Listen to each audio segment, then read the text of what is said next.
are so close, you can almost smell it. Almost 48 hours away from kicking off the 2024 NFL season in Kansas City, and I could not be more excited.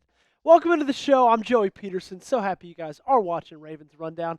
On today's show, we got two things to talk about. Some cap moves that Eric DeCosta, Roquan Smith, and the Ravens have made in the past 24 hours, and also some injury updates. The first injury report came out yesterday, so we'll go over all of those things, get you caught up, everything Ravens. But before we dive in, we are currently sitting at 17,700 subscribers. Excuse me, 17,626 subscribers. Can we get to 17,700 subscribers by kickoff on Thursday? We need 74. We got about 48 for 53 hours to do so.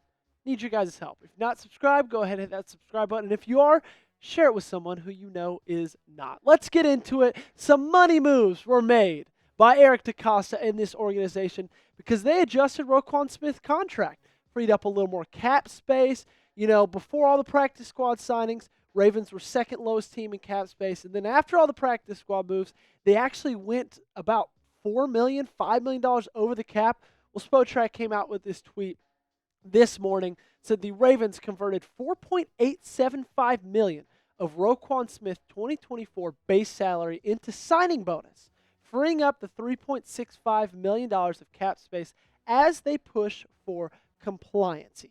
And we knew this was something like this was going to happen, and we talked about it last week when we found out with all the cap space moves that we are over the cap space. I said, okay, two things are going to happen, right?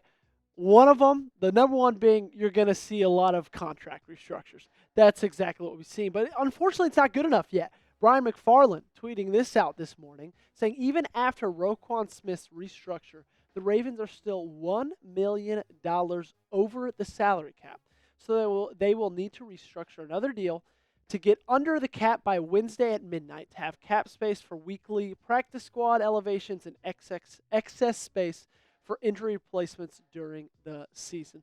So you might ask, okay, what happens if you're over the cap, right? Like, what's the harm? Why not just be $1 million over the cap? Well, you could get fined, right? Up to $5 million. You could lose draft picks. The NFL could void contracts. They could ban you on signing new players. And you could get a team ban as well, which just means you can't really be active in anything that regular NFL teams are active, like free agency and things like that. And so with this being said, and the fact that they're still a little bit over $1 million over the cap space, you should expect more contract restructures in the next 24 to 48 hours, right? That's something that kind of needs to happen by tomorrow at midnight. So I guess in the next 36 hours, that needs to happen. And $1 million sounds like a lot, right? You might be saying, oh my gosh, like they've got a lot of room to go.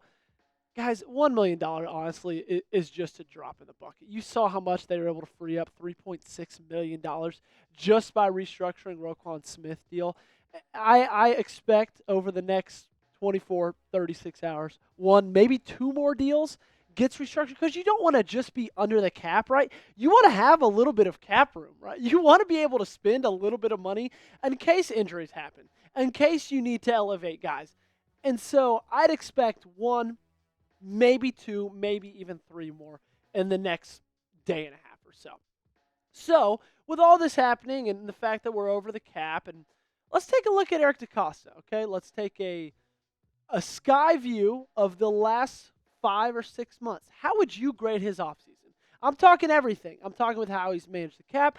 I'm talking with draft picks. I'm talking free agent signings, trades. How would you grade him? Give me an A, a B, a C, a D, a F.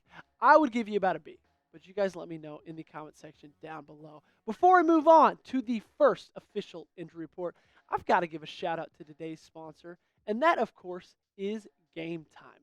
Game Time is the place to go for the best seats at the lowest prices guaranteed. And if you can't wait for the season to be here and want to get tickets to the big game locked down, you're going to want to give Game Time a shot. Game Time is the only place I go when I'm trying to get tickets to any college football or an NFL game. Prices on the Game Time app actually go down the closer it gets to kickoff. Game Time has a new feature called Game Time Picks that makes getting tickets to see your favorite teams play live even easier. Game Time Picks filters out the fluff to show you only incredible deals on great seats, so you don't have to waste time searching through thousands of tickets. The tool highlights the best deals, including great and amazing deals, which are the highest value at the time. For some events, Game Time even identifies a super deal, which is the best seat value in the venue. There's so many things I love about Game Time, but my personal favorite thing about it is you can see the views from your seat. You'll see the tickets listed. You'll click into one. You'll see, right, super special, super deal, amazing deal, all that stuff with Game Time's picks, which is great. But then when you click on the ticket itself, you get to see exactly what you'll be looking at. And that's not all. If you use code CHATSPORTS, you can get $20 off your first purchase. That's a promise, guys. So Game Time is the place to go. You need to take the guesswork out of buying tickets with Game Time. Download the Game Time app, create an account, and use code CHATSPORTS for $20 off your first purchase. Terms apply. Again, create an account and redeem code CHATSPORTS for $20 off. Download Game Time today. What time is it? Game time. So let's get into the injury report. And very thankfully, only two names listed. Very short list. Rasheen Ali is listed with a neck injury. He was limited in practice. And Adisa Isaac is listed with a hamstring, and he did not practice yesterday or today as well. And guys, before we move on, can we just take a second to be thankful for a little bit, right? I know that you hate seeing injuries no matter what, but this is the shortest this list is going to be. I promise you that.